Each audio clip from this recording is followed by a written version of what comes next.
Hello, everybody, and welcome to the State of Craft. We are on episode 9 today, and we're really excited to welcome Sandra and Remo. We will introduce them in a bit. I wanted to get done with some housekeeping items first. So the State of Craft is a podcast series that's focused on facilitating discussions on the state of the legal craft cannabis industry, what's going well, what's not going so well, what can we do to make things better. It's hosted by myself. I'm Sami, the CEO of CertiCraft. CertiCraft is a company on a mission to help craft cannabis producers transition into and thrive within the regulated market here in Canada. There goes Remo's phone. A few things to keep in mind throughout this session here. We have a chat going on there where you can share your thoughts, opinions, say hi to people. Lisa is already on that. Hi, Lisa. Nice to see you there.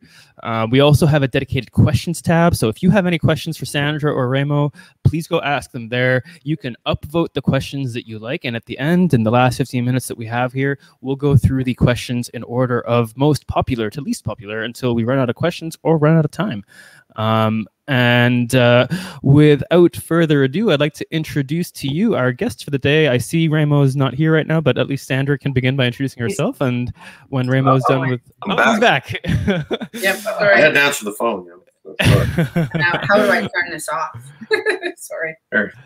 I'll just throw it over there. That works. There you go. It's gone. Cool. So Sandra, Remo, can you guys tell us and our audience a little bit about yourselves here today? You can go first if you want. Well, I'm also Urban Remo on YouTube. I have a YouTube channel. That's well, actually, I've added another one. We started in 2006, but Urban Remo we started in 2010. We're at 276,000 subscribers and about 50 million views. Amazing. It's really hard because now YouTube has actually age restricting every single video. Yeah. So in other words, we're like a kid-friendly checkbox. It's like we're shadow banned. We're like shadow banned, right? But you know, we're not for kids. We've always been an 18+ channel. But what we started out as a grow channel, and we just have growing and feature new products and go to grow rooms. But we've kind of morphed into, people started sending us, this is what happened with legalization, started sending samples in, and LPs and micros alike. They're starting to send us samples, and we've been reviewing the samples. I have so many samples every week. We just pick the best, and we show the people the samples. But the thing is, we can't really direct cannabis sales or seed sales. So what we do is just document the cannabis that we're smoking and then rate it. So it's a lot of fun. I do this with my son. He's 22 years old.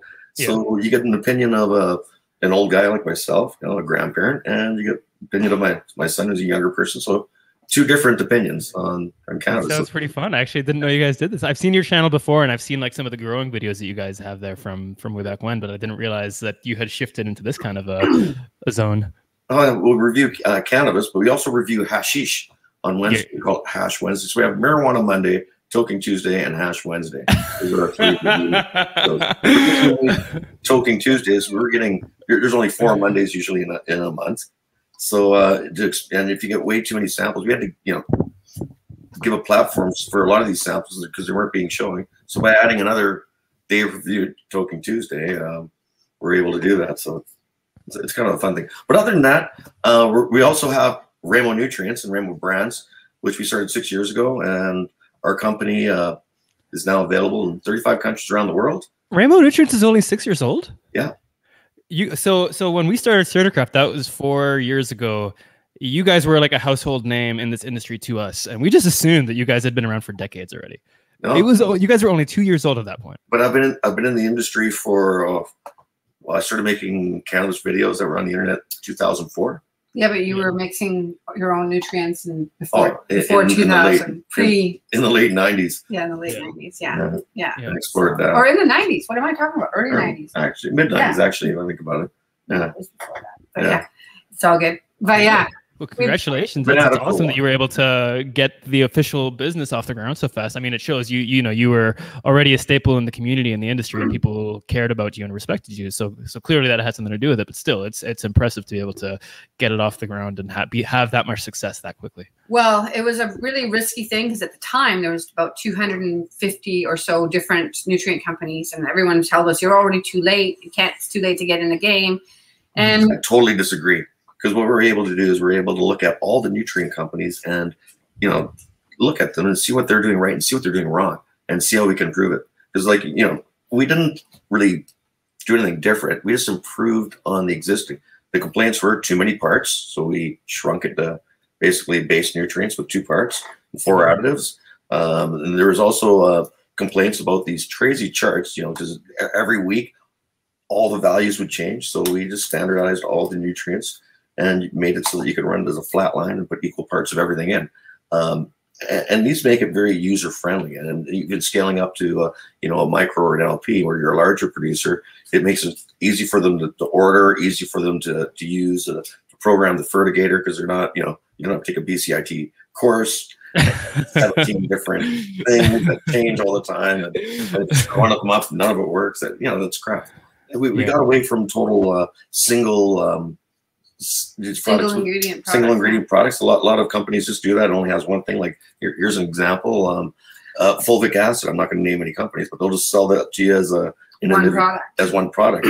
Some might argue, oh well, you can put more or less in, but the thing is about that, it only gets to a certain point, and then it doesn't have any more effect. So you're just throwing your money away. So by using more, it doesn't really help. It doesn't give you more effect, but. People haven't learned that. Yeah. Or some people have. And at the same time, we started with we were looking at ourselves, and this was back in 2011, we started looking at ourselves as a brand at that point. And what is the future? Like you always got to do that. What is the future? What is happening?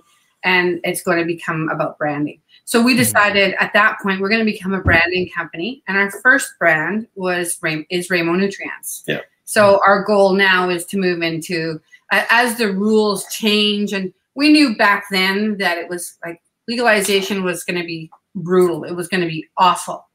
And well, there's good and bad. There's good and bad. You can't say it's awful. No. Because there's many good things that happen. One of the good things that happen is that all Canadians can carry 30 grams of cannabis.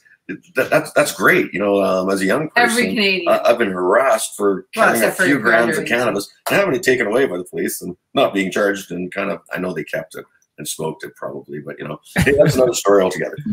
I'm sure we all experienced. We have negative experience because we possessed or smoked cannabis in the past.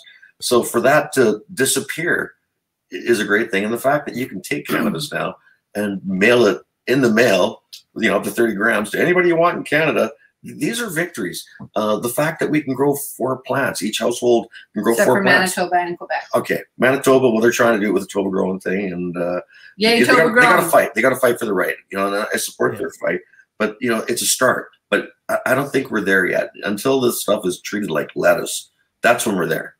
Yeah, but we definitely. But that's a long way away. Yeah, but you know what it seems is that we've traded for or a legal product, or for more regulation. But there's a few nice things, but a lot of regulation now. Yeah. So Sandra, what about yourself? Like, I know I've interacted with you in the past in your capacity with BC Craft Farmers Co-op, and that you are really big on advocacy. And I've seen you put yourself out there and do a lot of things for the community that you're part of. What else is there in your history that you're able to tell us about yourself before we really get into the meat of this discussion here today? Well, a lot of this industry is like herding cats, and so trying to figure out a way to have people work together and not want to be against each other. It's not always that easy. And so I've tried to, that's part of what we've tried to do is, okay, what's really the important goals, and then go to that. So so I worked with the BC Coalition, sorry, I guess it was, what was it called? The MMAR Coalition Against Repeal. So we worked on that, and as the treasurer, and tried to get, raise as much money as we could, deal with all of that, and fight that fight. And we won that fight. And that fight was more important than just about, like, it was great. Like, it was important to fight for people's right to grow their own medical cannabis.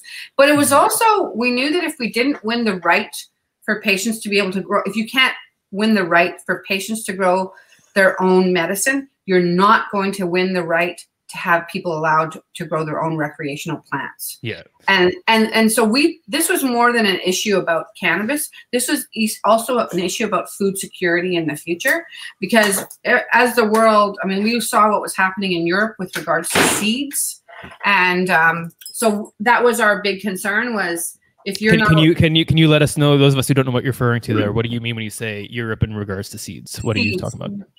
They wanted, like, a lot of the big companies wanted total control of seeds. So Monsanto is a good example. You're talking, yeah, those big agricultural assholes, I will say. That's right. So some places in Europe, in Spain, you're not even allowed to grow food in your front yard. So if they can take, and that's a result of lobbying from companies like Monsanto. Absolutely, right? Really? So I didn't know that part of it. Yeah. So if you take the right of people to grow their own food away, what does that do for food security or food in the world? So this is kind of where we were like, okay, well, we have to fight this. So it was more than just about cannabis. So anyway, so now we are here. But you can also add to that farm to table, because that's going to be the next battle that we're going to have here. Let's say even in British Columbia, we're going to be on the front line of that. Well, and some communities are definitely against this. Yeah. So what we're doing next as part of our company is we're starting a cannabis nursery. So, and so that's another, like, right now, for example, the Health Canada allows you can sell seeds and you can sell plants. But our province, which could have been really proactive on this, has not made it so that it can happen. And is that a matter of the BCLDB just not providing any kind of avenue to pass that on through the supply chain to retail stores? If I'm a nursery, right, we don't even need a processing license, right? Yeah. That's the rules. Why shouldn't I be able to sell 4 plants right at the farm, right? Yeah. And seeds right at the farm. Now, okay, the problem with selling it to a retail store is the viability of the plants, right? That's not a risk. Have on the plant side, yes, but on the seed side, there shouldn't be any restrictions. There shouldn't be any issue. Seeds in a package, right? Yeah, seeds are in a package. There should be no issue with that kind of thing, right? So, so this is, that's kind of where it's the province could be doing more. For example, why is the province like we went from different municipalities in British Columbia. We went and did a tour of between Alberta and BC this last month, and we went and saw 8 facilities, and we wanted to sort of take a look at, what are they doing? How is it going for them? We saw one facility, the smallest LP ever, which was... Well, technically that was in BC. That was in Golden. That's in Golden. It's BC. But, I salute them, because this is a guy with an ACMPR license, and I went and shot a video, and you can check this video out my channel.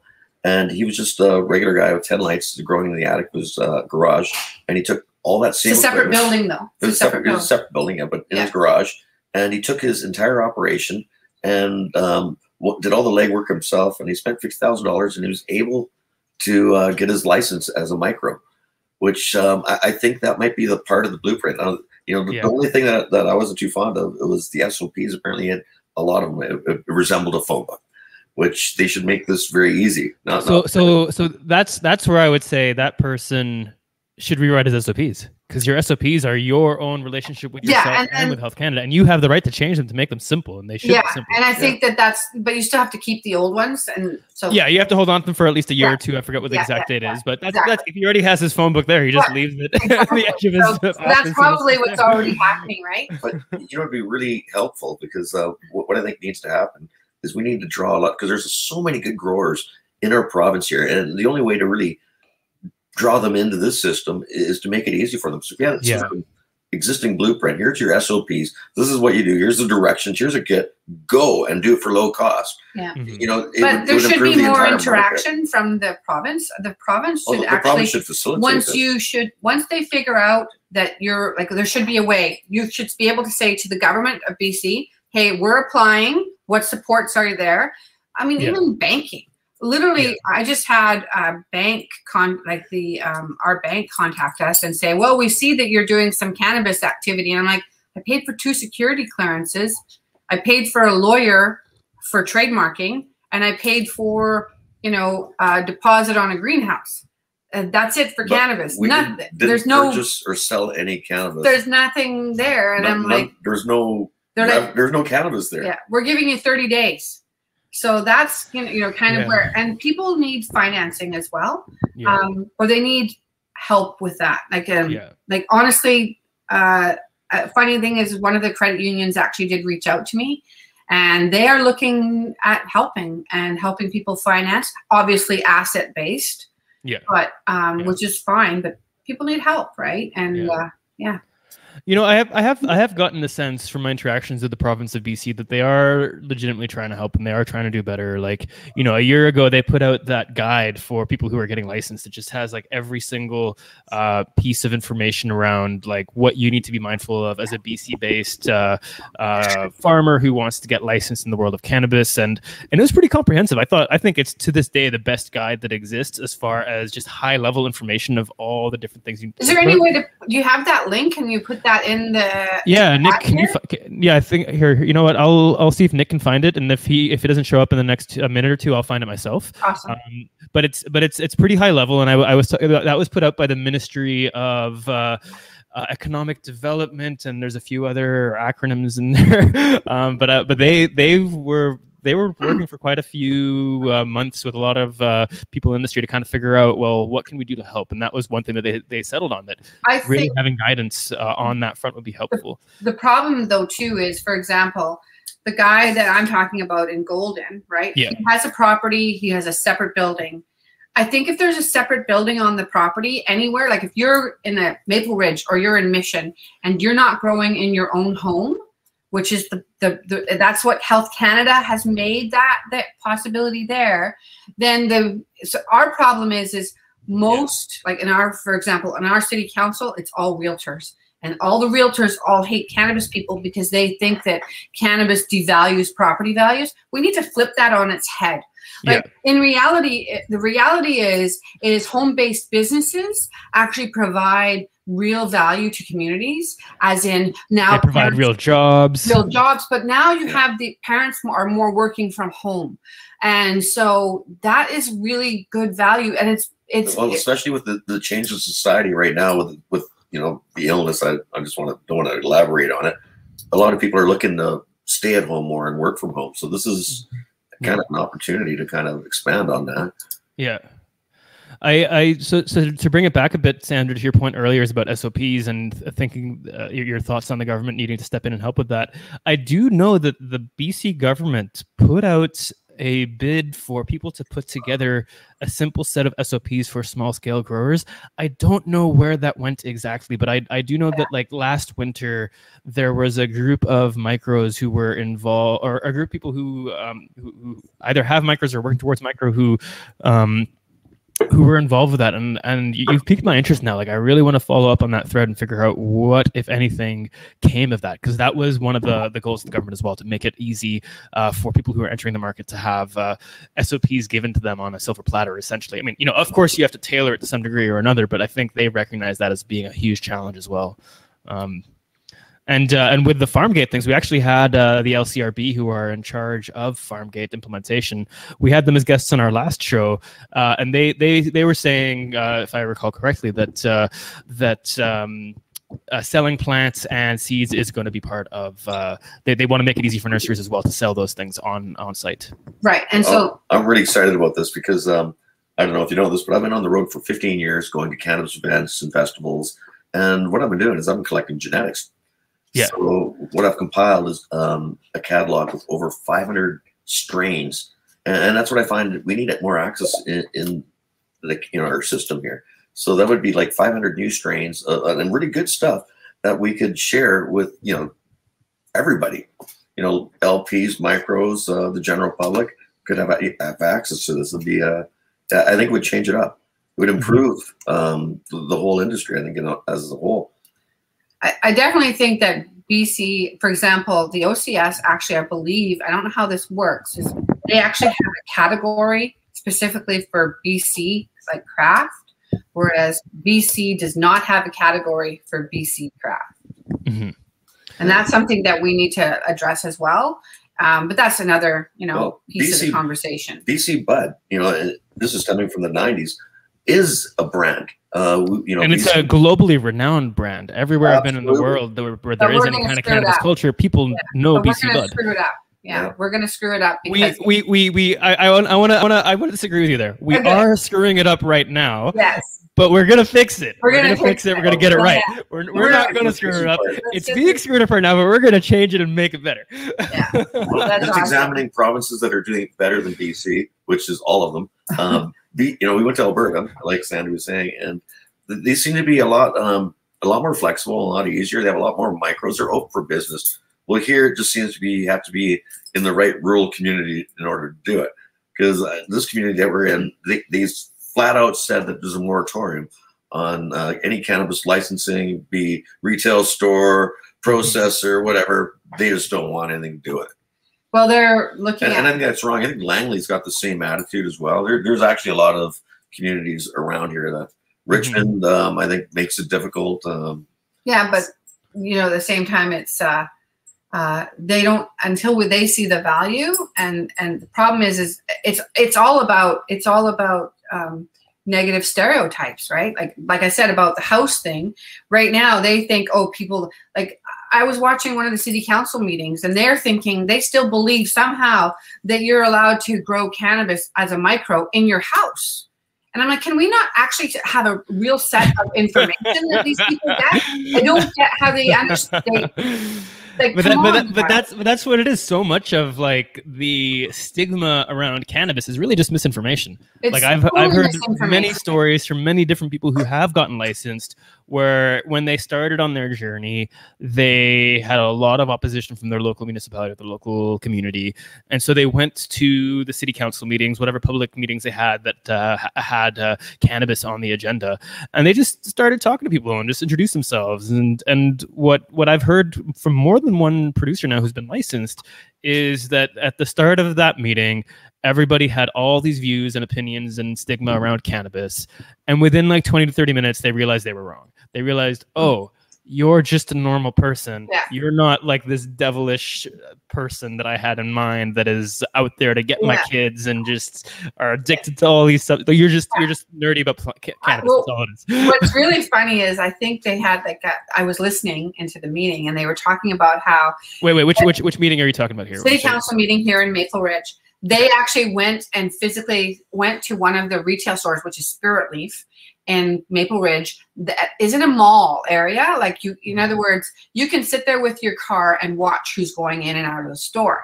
So that's what the council did. They all went there and actually watched who's going in and lo and behold, it was normal people. It was actually older people than they thought. It was a lot of people over 50, over 60, and they're like, whoa, this is not what we thought. So as a comparison, did they go stand in front of a liquor store and see those in and out of those? Because some days, it's kind of scary, right? Yeah. And what's funny is like today's legal cannabis market in most of Canada and in BC especially, just because I know BC, I live here.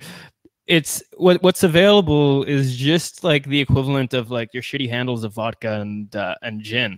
Like there's the only thing that the BCLDB seems to look at by and large is just the THC levels. Is it above 20% THC? If so, we'll carry it. If not, no. But Sami, there are some good ones, but this is the problem because they can't market it. I've got like I'll name names because the only way this spreads is by word of mouth. Gnome Star, which it's an LP, but they do a craft style. They use smaller rooms, smaller batch, and that seems to be the key because they keep it in control. They've got some crazy cannabis. They had this meat breath, which is absolutely fire. I reviewed it on my show. It was absolutely great, but they have no ability to tell you, the consumer, how great their product is. So you can't learn if somebody's organic farmer, if they're living soil, if it's hand trimmed, if they whatever passion and care they put into their cannabis, they can't tell you that at all. And that's and then really there's another problem. Here's freshness. Unless that cannabis is within a certain period, it's a perishable, just like fruits and vegetables. Unless they're getting it within, let's say, a 6 maybe 8 week window from harvest maximum, it kind of degrades because the longer it stays off the plant. It's not. It doesn't. It cures to a point and then kind of degrades. So if you have cannabis, for example, like I bought some recently, and I was very disappointed because it was 6 months old. Yeah, I was like, oh, great. But then that 6 months might have easily just been hanging out in a warehouse that the government has because they treat it like alcohol. That's exactly what happened. So, because I bought the same weed and I got it within 30 days, and it was absolutely fabulous. Yeah. But there's some good brands, and I'm actually going to name Joy Botanicals. I went through the facility in Alberta, absolute killer. Lot 420 from Quebec. They grow the fire. So there is good ones, and this is how they spread, is us talking about them. So great. There is good ones. Great. Actually, Dunn Craft Cannabis. They're from Abbotsford. And I do believe Logan Dunn is on this call here right now. He's in the audience. Yeah, they grow the fire. You know, I tried their acai berry gelato, and it's for real. It's like legacy weed, but available in the store. But what I'll say to that, it kind of gets back to the same point, which is, all those producers that you're mentioning, they're all smaller scale without big marketing budgets. And how can you go up against an Aurora, a Tilray, a Canopy Growth when they have like entire teams on marketing that are bigger than the entirety of, say, Dunn Cannabis? Back to the how you thought we were way older than we were. You were good at marketing, and so that's where I think us collectively have to help these smaller companies out, and we have to band together. Because I'm a smaller company, we're a small family company, and if we all put our resources together, we can go up against the big monster. We can take them on, right? Yeah. So what do you see as a path forward around that? Because I look at the restrictions that exist around packaging that Health Canada has in place, and it's like when you have a choice of either a slogan or a logo, like what are you supposed to do with that? Like there's not much that you can like actually share. And that's the thing too, is we need to hopefully. Well, there's got to be changes. It's hopefully, obvious. Health Canada. I'm understanding is they're looking at changing some things with regards to branding in the new year. But we don't know what those rules are going to be. Like for us, like I said, even having Remo's space on nutrients is a problem, and it shouldn't be an issue. This is not this ridiculous. You know what I mean? Like if it's like vulgar or something like that, I could see there being an issue, right? Yeah. I mean, look at like the strain names, like Green Craft. You're not allowed to have that, or Wedding Cake. You're allowed to have wedding, but not cake. Yeah. Right. Yeah. So, like, but at the same time, our industry has evolved with these names, and these names have become, popular.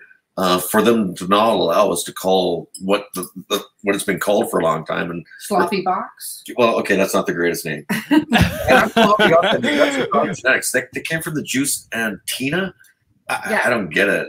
But anyway, you know what? Traditionally, I like the way that the Dutch people used to name cannabis. Like you could tell what the cannabis was or what the lineage was by the name. Here, I'll take an example. Rockstar is rock bud, and that's going to be the female would be first, so that would be Rock Bud from Paradise Seeds from Luke, and Sensi Star would be the male from Rock Bud would be from Soma. Pardon me, Soma Sacred Seeds, and the Sensi Star is from Luke from Paradise Seeds. But you can tell right there what the male is and what the female is and what the lineage is from the name. Because there's an order of how you're supposed to do it. Right? The industry is evolving. Like it's gotten so confused. But what people try to do is try to make it taste like some tasty food, like, some sort of sorbet, gelato, whatever. And it has nothing to do with the lineage, which is, I think it's wrong. Actually, we've been doing a lot of breeding. We're going back to that. So you'll be able to tell by we're breeding exactly what it is. Like we got this one, for example, we call it Gorilla Frost. It's GG4 by Frosted Fruitcakes. Yeah. Pretty easy. Gorilla Frost. Yeah. I can't wait to germinate the seeds. Yeah. We just took the plants down. Cool. Yeah. Yeah. I love the passion that you guys have about this. I'm excited for you guys to get your nursery license. Do you have any sense on your timeline for that? Is that something you talk about at all? Well, we'll get the greenhouse built probably this year. And go through all the crazy red tape and paperwork, and hopefully for the next growing season we'll be there.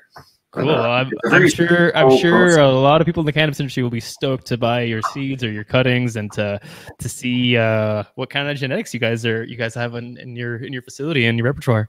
Well, we're excited to actually share that, but we also want to have the ability to, if anybody wanted, let's say, a custom strain, to create it for them and to give it to them.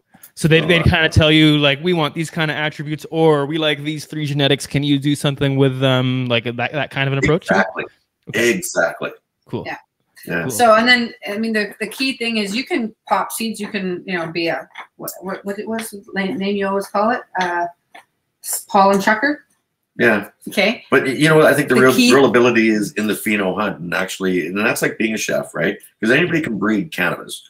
It's just like breeding animals. You know, you have 2 dogs in the backyard and they breed. That doesn't make you a genius. But in cannabis, what it does, you get all the seeds, and to go through them and see all the different expressions, and to say, hey, I like that. That one tastes good, produces, has, you know, great aroma. That's the one. And sometimes oh, hello. Whole program when this whole program first started, we went and toured a whole bunch of facilities, and one of my questions was, you know, how do you test your cannabis? How do you do a pheno hunt? And they said, well, we basically have to wait for it to be processed and buy it at the other end to try it.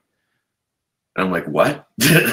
So there's no. Yeah, that's one of the huge just WTFs about the industry today. Like, how do you not allow somebody who's doing research and development at their own facility? How do you not give them the legal ability to try their own product? Like any industry in the world with a consumable product, trying it is part of, like, it's that's a no-brainer. There's no question about that. So why is that not legal in the cannabis world? It's like being a brewmaster for beer, and you're not allowed to try the beer to say, oh, that's the right combination, you know, or even a chef. Oh, it needs more salt, less salt, this spice, whatever. Yeah. You don't know what you're dealing with. Literally anything that's going to be consumed. It's always that's part of the package.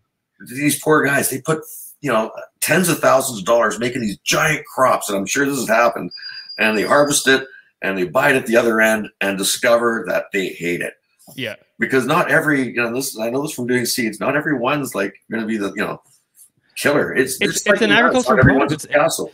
You know, and the thing about, you know, your example of beer there, beer is the kind of thing where, for the most part, if you have the same inputs, the same temperatures, the same environmental conditions throughout, you're going to end up with pretty much the same product. Like, there can be variations from the way that the yeast ferments, but it's not that big of a variation. With cannabis, with any agricultural product, like, that's just not true. It's a life that's doing its own thing. It's got its own magic going on, and, you know, you can influence in certain ways. You can create like whatever environment you want, but even with the same exact genetics across 2 seasons, like, you may end up with totally different product at the end. Absolutely. And actually, you know, on the next thing we should add to this is terpenes. I think this is one thing that's been widely ignored by our governments. They're only concerned about the percentage of THC in the product, and not so confused. Profiles. And that's completely wrong, because I've smoked some really terpy weed that's way more desirable than something that's, you know, 35% THC and it tastes like crap. But this one's only 19% and tastes beautiful. You know, it's like way back when, I think it was like 2002 or 2003, we took BC Northern Lights to BCIT. Remo had to take it there. And it was the first lab testing that was ever being done on cannabis. And it was like, it ended up testing out at 37% THC, BC Northern Lights. Okay. Then I didn't enjoy the smoke. It didn't taste good. Yeah. Like, you know, it didn't have the right terpene profile for me, because this is what I find is that there's different strains for different brains. And each person has their own palate, say, in what they figure is desirable cannabis. And not everybody can, you know, fit into, you know, that particular category. What I like might be completely different than what you like, or maybe we have similar taste. I don't know. Yeah, you just sit down and smoke a lot of weed and find out. I can tell you that for me personally, I don't really like THC in my cannabis. Like, I would be super happy with like a 2% THC that's got like a bunch of CBG, a bunch of CBD, a bunch of terpenes like that. That's what I really enjoy, and I like it when it's outdoors. Like, I don't know what there's like this hate on for outdoor that I see in amongst a lot of licensed cannabis producers. They're like, oh, indoor or bust, and like, I like the lower potency of the outdoor stuff, and you know, I don't have access to that. That's what I don't like about the retail stores. That if I want to essentially buy the equivalent of just like a glass of beer or a glass of wine, I can't do that legally. Well, that's fucked up. that is bad. Like, for example, we were having a conversation about zombie kush, and how technically, because it's only like anywhere from say 17 to 20% THC. Well, technically that wouldn't be allowed on the market right now. Now there's the other battle. But with that being said, it has a very lavender, unique profile that's very desirable to smoke. It's very enjoyable. I love smoking the stuff, and it's I know other people have too. It's one many cups. People smoke it. And it's not a super high. But it's not the highest potent one on the market by any means. At the same time, you Good look daytime at smoke. In Amsterdam, for example, they have they were trying to put a potency limit, and we should be careful because now they're talking about how nothing over 20%. We don't want to go the other way either. That says we don't want anything on the market that's over 20% THC. That's why, like for example, in Amsterdam, extracts are illegal. So which is crazy. Because they consider it isn't it like hash? But hash is legal though, isn't it? I think hash is legal, but because that is not as it's not considered BHO. And probably also hash has a very, very rich history in Amsterdam. Like it would be hard to take away something that like in Europe, the whole mixing hash with tobacco thing, that's super popular there. So that's you're going up against a big beast there if you're going to say the hash is now illegal in Europe. Well, Morocco's pretty much their neighbor, so a lot of availability of that kind of hash there for some reason. I've witnessed it myself and smoked it.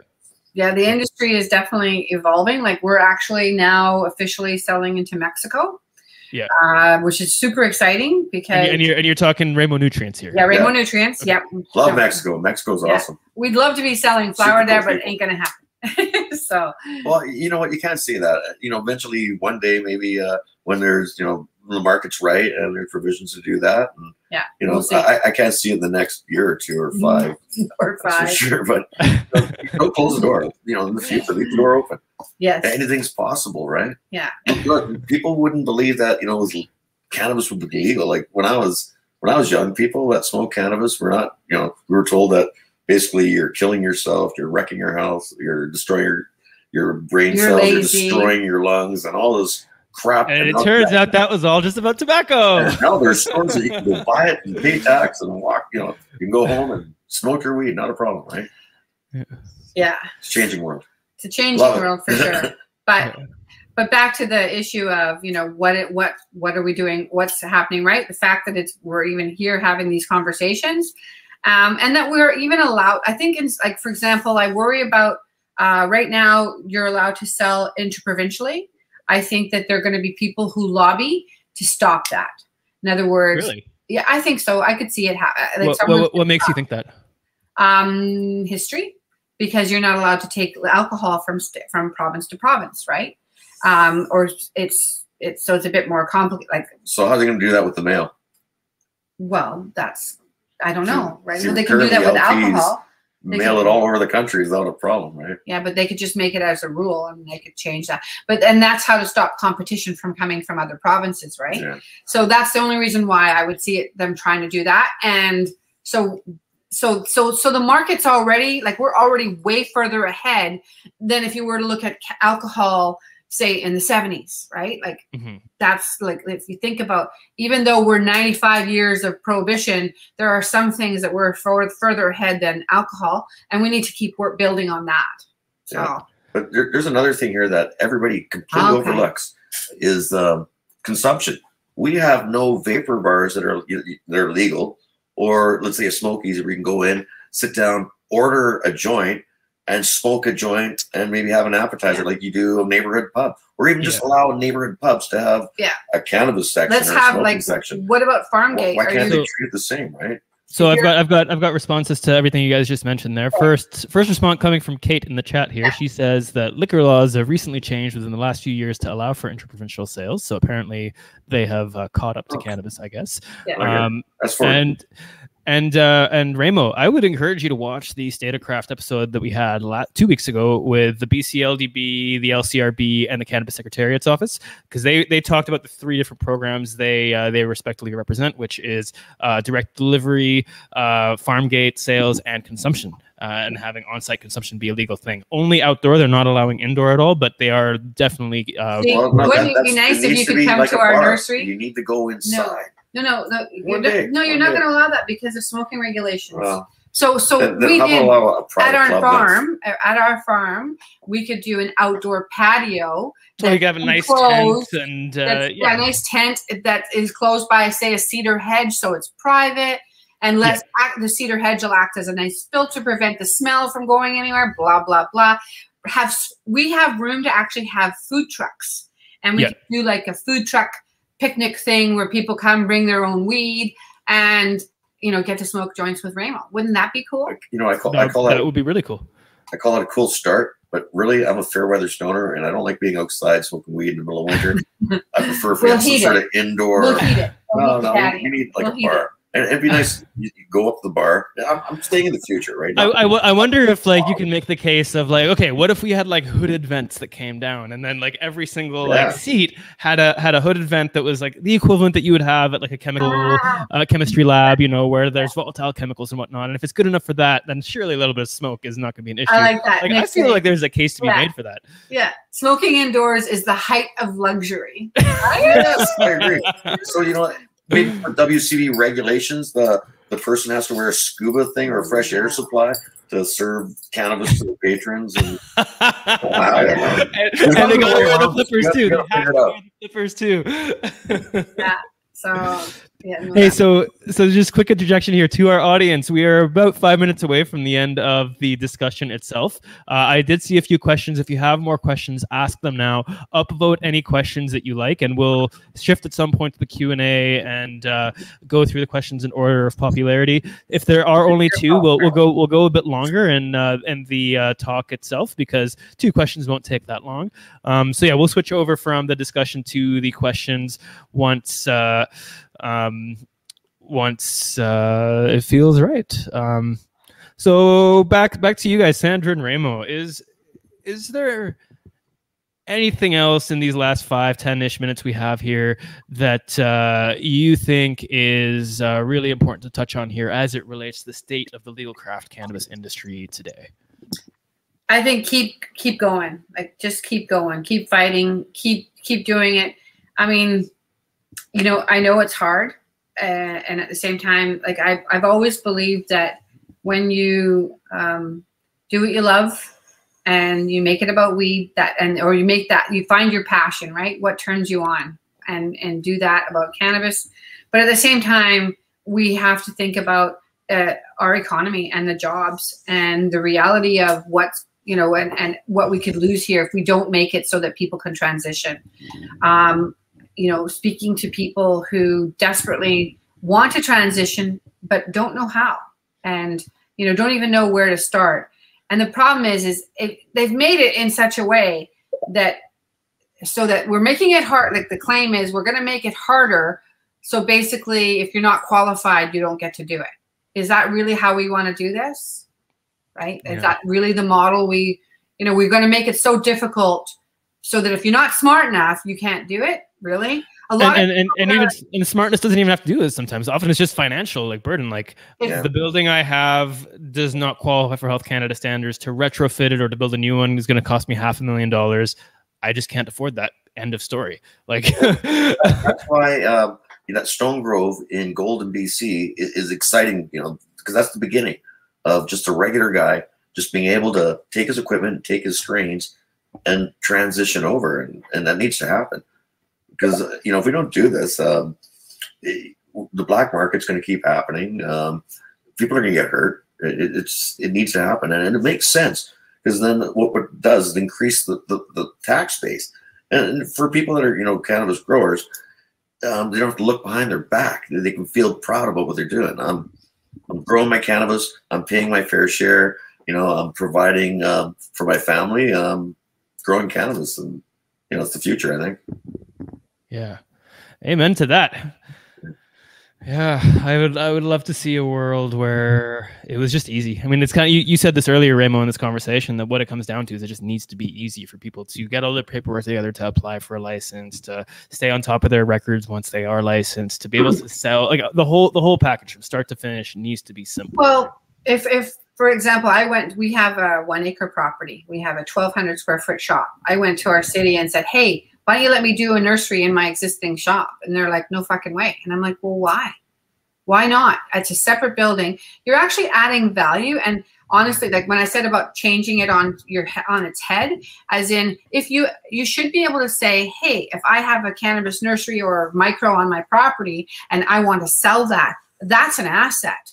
And I want to be, that's a great, you know, that adds value to the property, not takes away from it. But you know what? We need to get this thing to the point where even a guy in a grow tent or a major producer, doesn't matter who you are, if your cannabis can test and be up to the same standards of an LP or a micro, and it can test like that, you should be able to sell to whoever you want and get a tax number or some sort of tax stamp and go on with your day without going through all this crazy stuff that's going on. Because that would definitely help. Or maybe Sandra, I've got a question for you. So you just mentioned your experience with Maple Ridge, just trying to get them on board of the nursery. Yeah. And I'm curious, did their opinions or their attitudes towards you change at all after they did that experiment of watching who goes into the cannabis retail store and discovering it was all older people? I don't think so. I think that they at this point are trying to say that they don't know that there's actually any, because they put a moratorium, they say, we don't know if there's actually people even interested in doing this kind of business in Maple Ridge. How convenient. Even though you have gone to them and said, I am interested in doing this kind of business in Maple Ridge. Yeah.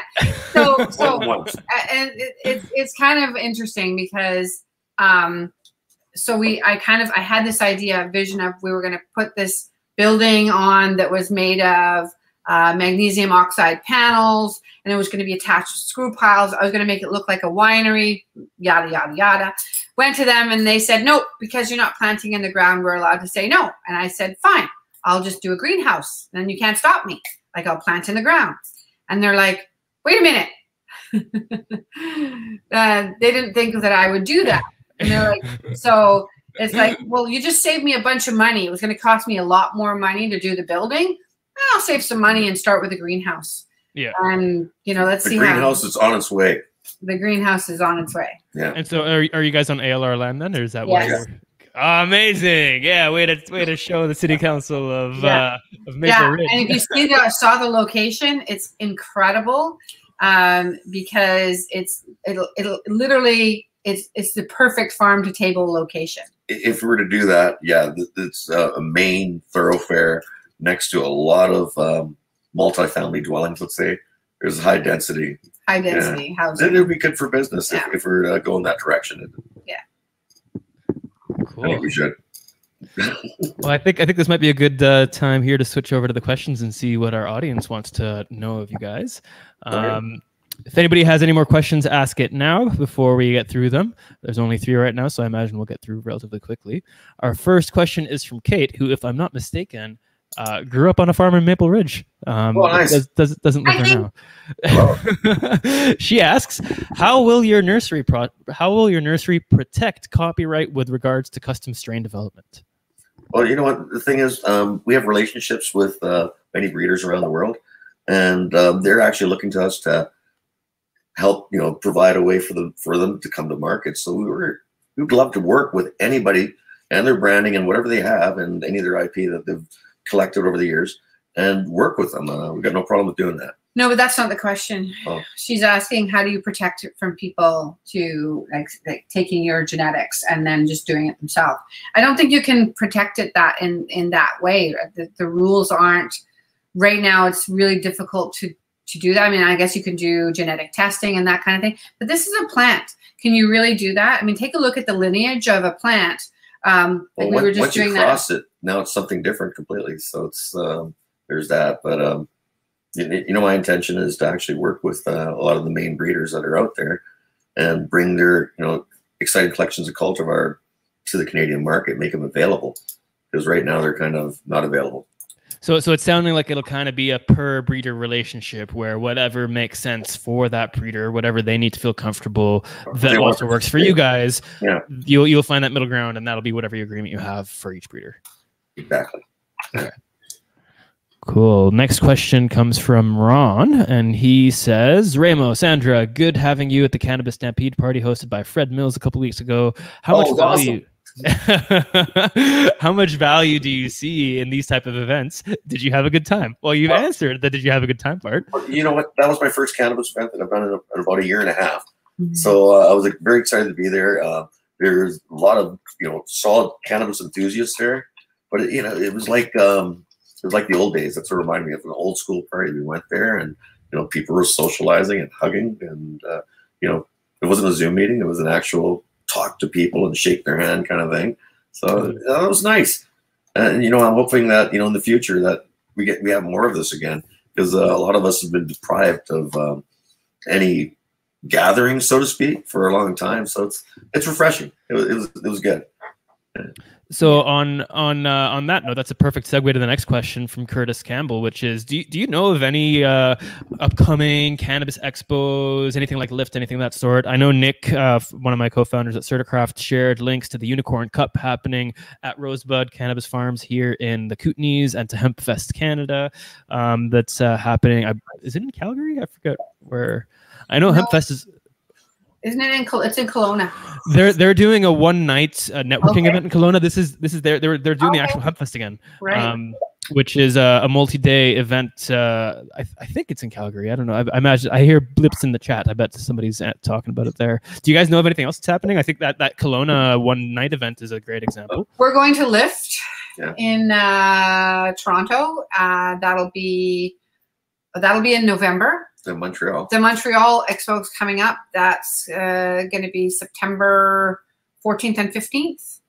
That's Lift as well? No, it's called the Montreal Cannabis Expo. Oh, okay. It's its own thing. Okay. Yeah. We've gone a couple times before. It's really good because I feel Quebec doesn't really have too many events, cannabis events. So any event they have, we love to support, and we want to meet the people and stuff. So it's and they got some super cool weed, of course, like really good stuff there. Cool. Yeah. Cool. Well, that's some great suggestion. Oh, anything else? And then we're creating our own event. We're going to tell us about it. Let's hear. So we're going to create our own event, and that we're going to Jamaica. This is a supposedly no work event, but it's not possible to do any event with Remo and have it not be. It's going to be a series of videos called "Return to Coral Cove 3," where you'll see our smoking adventures with all our usual favorites, such as Andy Daver and all our other friends, right? It should be fun, right? Cool. Yeah. That sounds great. Okay, next question is, does that joint you are smoking have a nice white ash? Oh, here, let's take a look. You tell me. Oh, is it going to put down here? Yeah, down a little bit. Yeah. Okay. Can you see that, Jamie? Jamie Conboy asked that question. Yeah. Does that look clean? I sure hope so. I'm it myself. And the last question, also by Curtis, I see you already answered. Any chance you'd be making pH perfect nutrients? And you already answered saying that we are pH balanced. pH balanced. Kleenex. What is Think Kleenex, man? I don't know what that. Well, pH perfect is a brand. Yeah, right? Actually, we use a lot of chelates in our formula, which makes us pH stable. Mm-hmm. So we don't get huge fluctuations. So you just set it and forget it. Mm-hmm. Yeah. Whereas, so some companies created that kind of marketing and then said, oh, you don't have to pH perfect or pH balance anything. That's a mistake. They don't say that anymore. They were saying that, but now in their new thing, they recommend pH balancing in the beginning. Well, but you know what? Honestly, if you get our product between 6 and 6.5, the plants look so healthy and green, and you won't look back. Simple. Mm-hmm. Mm-hmm. pH balancing. Is there anything else happening in the world of legal craft cannabis that excites you that you wanna bring up here before we wrap up? Nothing really excites me at this point. It's all hard. I've seen it all at this point. No, it's all hard. It's all hard, right? So you know what? I think it's like playing the shell game. So you keep buying these brands and opening it and hoping it's good. And this has been my average because on my own research, I'll share you. I'm not going to share brands with you, but we're still at between 70 and 80% of you open it and you're not happy. Okay. So, but do you think that's largely a product of how long it's sat in the warehouse? Like, do you have any sense of kind of when it was actually packaged? It's not even that. It's not even that. Well, that is part of the equation, but also the packaging. When you put a little bud in a giant jar, it's going to tend to lose its terpenes and not be good. Mm-hmm. So just maybe to any of the LPs or micros that are listening, maybe a smaller jar and maybe make that glass, maybe like an opaque glass would be ideal. The problem with that is breakage. Well, I know, but it's like wine bottles, right? There's going to be breakage with that. Just handle with care, right? It is a high value product, so why not better packaging? Mm-hmm. Yeah, and I think also like there's Oh, I usually wear the Save the Terp hats. I forget who. I think it's Bovida. Is Bovida the company that makes those like shields that are supposed to be to let just the right amount of moisture out, so it really saves the terps. Well, yeah. If you're in a very dry climate, like I live in a rainforest, so I don't think that's entirely necessary. But let's say you're in Alberta or Manitoba and it's super dry there. We're talking sometimes 20% humidity. Yeah, you definitely need something in there, because otherwise it just turns to dust. So it's a good idea in those climates. A lot of it also is a lot of these big facilities, and this is, I mean, it's all about what's the lowest cost per gram. Yeah. And the thing that they do is they're going to cheap, like, put it this way, back in the day when we had no money, okay, you would grow with 20-20-20 or 10-60-10. Right? Or what was it called? It was called 10-60-10. 10-60-10 from Schultz. Yeah. So there's a lot of brands that are like that still to this day, and it looks great. All show, no go. Well, the problem with those programs are very high in ammonium nitrate, and the cannabis plants has a tendency to hold on to the ammonium nitrate, so you can grow very cheap. But this is why you don't use Miracle Grow to grow cannabis. Use that for ornamental flowers. The ammonium nitrate makes it fireproof.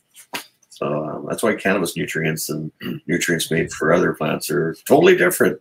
They have different demands and different ingredients, if you will. So you're telling me what, like, the Kootenays and the Okanagan need to be doing is they need to be feeding all of the forest with ammonium nitrate. It makes it fireproof. Yeah. That actually would probably. Well, you might have had this experience with some of the LP weed. Have you ever taken some LP weed and go, "Oh, awesome," and you light it up? And it just doesn't, you take a couple tokes and it keeps going out, and it's got a big black ash, and it's like a big chunk of charcoal. So that's ammonium nitrate at play there. That's what it is. It makes it totally fireproof. It destroys the smoking experience, if you will. Huh, interesting. Yeah, we need craft cannabis to be a lot more accessible. Like I'm excited that BC is creating Farmgate, is creating consumption lounges, is creating direct delivery, and I do see those as huge solutions to the issue of not being able to get products to retail stores, to consumers in a timely manner. Especially direct delivery, that'll allow people to skip the centralized warehousing system and just be able to take their fresh batch right to a retail store near them. Like, I think that'll solve so many problems. I have been disappointed somewhat with the BCLDB because from what I've seen, unlike the LCRB and the Cannabis Secretariat's office, they're taking an attitude of, we're just going to set the rules and tell you how it is, whereas the other two organizations are really trying to listen. So that's been a bit disappointing to hear the feedback from various advocacy organizations who have tried to engage with the BCLDB and just been met with like, nope, we're not doing it that way, instead of, okay, let's listen and talk.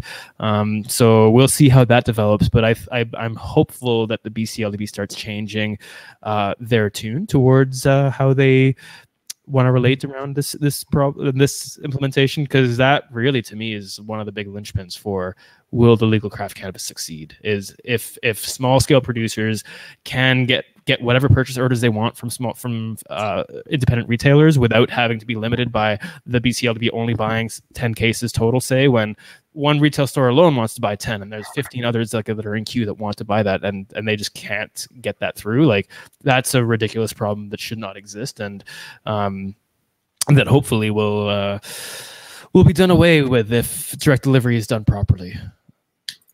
So something that was brought to my attention recently that it's kind of like an aha moment for me was that, in the liquor world, the BCLDB is really only working with like a handful of companies. Like, there's these giant conglomerates that own so many different brands, so there's not that many different reps that they're working with. So to now be in a market where there's hundreds of different independent producers that are all trying to work with them, like, they are not set up at all to be able to like deal with that. That's like completely against what they're used to, which is why I think direct delivery, beyond being useful to the small scale producers, is going to help them out big time, because now a lot of these smaller scale producers who have relationships with their local retailers, they'll be able to just avoid that thing entirely and just make everybody's lives easier and simpler. So the problem that I could see with that, or I guess it doesn't really matter. I mean, if I was a small scale micro, for example, does that mean I have to be on the road to go sell my product? Right? Well, you don't have to be, because you can still take part in the current system, and I think that's critical, because you can't force people to now have to handle sales and marketing and all that jazz. Like, not some people just want to grow and nothing else, and that's totally valid and totally fine. So it's an opt-in program. If you are below, I think it's if you grow less than 3,000 kilograms of cannabis dried flower a year, then you are allowed to take part in this program, and but it's opt-in. You don't have to take part. You can still sell to the BCLDB and just have them deal with their distribution network if you want to, which is how it should be. I think you should have the choice. Yeah. Well, it's I mean, there's lots of changes that need to happen. That's for sure. So I know that it's. I mean, one of the things I guess I want to also think about is.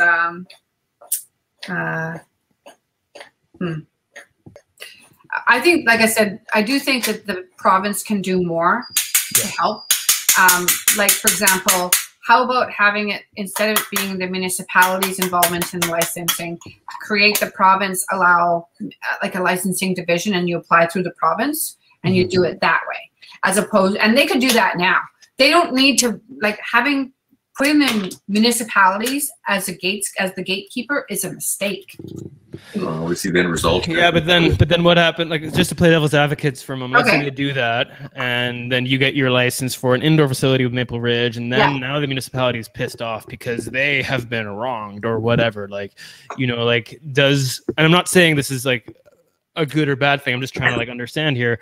Is the potential negative ramifications of having certain conservative municipalities who aren't willing to think differently, aren't willing to entertain other ideas, is that going to be more harmful in the long run? Or I'm just curious about that. I mean, I look at in our community, we have a lot of liquor stores, right? We have a lot there. Wherever there's a liquor store, there should be a cannabis store. And now we should be, if there's a cannabis store in your municipality, that means there are people coming to your municipality to buy cannabis. That should be being, so like, your local growers should be able to supply that local retail stores. And I don't understand why we don't want that for our communities. Like, this is local jobs. This is, something. Oh, and tax revenue too. And tax revenue. Yeah. I mean, I came up, in fact, they used my, I said, providing them information that there was about 800 MMAR ACMPR gardens in Maple Ridge. And I said, if you could take 200 of those, so, you know what I mean, and have them become legal, wouldn't that be incredible they're already here. You know what I mean? Go out and actively find all the people that are not growing in their house. I'm sure you would have that information by going through your permit records and actually actively, go to them and say, hey, how about looking at doing it this way? Because we know you're doing this. Why don't you become legal? Well, they should be brought into the loop, brought into the system.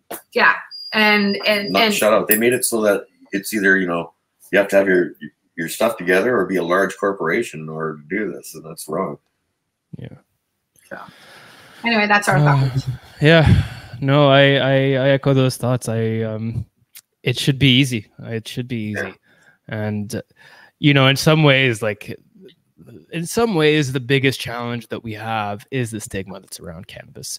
Because that kind of permeates everything else. Like, the difficulty that Health Canada has made around getting licensed and all the restrictions around packaging, the difficulty of working municipalities that are conservative, that all comes down to stigma. But the thing is, I talked to my bank, for example, and I said, oh, this is about stigma. This is you being prejudiced against cannabis people. And so we're like, well, that's not one of the categories that's considered discriminatory. It's not even a category yet. You're allowed to, but my argument is you were allowed. That makes it okay because we don't fall in any category. Right. How's that right? So like there was that makes it worse. There was a time you were allowed to be prejudiced against gay people and against other nationalities or whatever. I mean, that's time to change. You know what I mean? Now it's time to acknowledge it. I was asked what's on my shirt, which is why I'm showing my shirt here. Gotcha. It's a fabulous unicorn. Right. And how about that unicorn bacon? Tasty, right?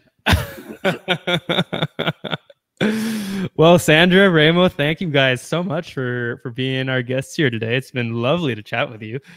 Super fun conversation. I love both of your energies, and hope to have you guys back on a future show, maybe when you're a little further along with your nursery progress. You can tell us all about that, as maybe there's maybe once you know like how that program's going to work, and if you want to like have an opportunity to share kind of what you're doing there, to see if you have some interest from we'll be doing videos. Yeah. We'll be doing videos of the process, so you'll see lots. We want to share with the community, and we want to forward the community if anything. But thanks for having us as guests. It was a lot of fun. Yes, thank you very much. Oh, you're welcome. I see Nick has found out that you used to be part of a heavy metal band, Remo, or in still is. Still is. Mega Stoner. That's part of the Sunshine. Super High. The album's going to be called Super High? Yeah, that's what we're calling it. It'll be available. Yeah. Cool, guys. Well, thank you all for being here.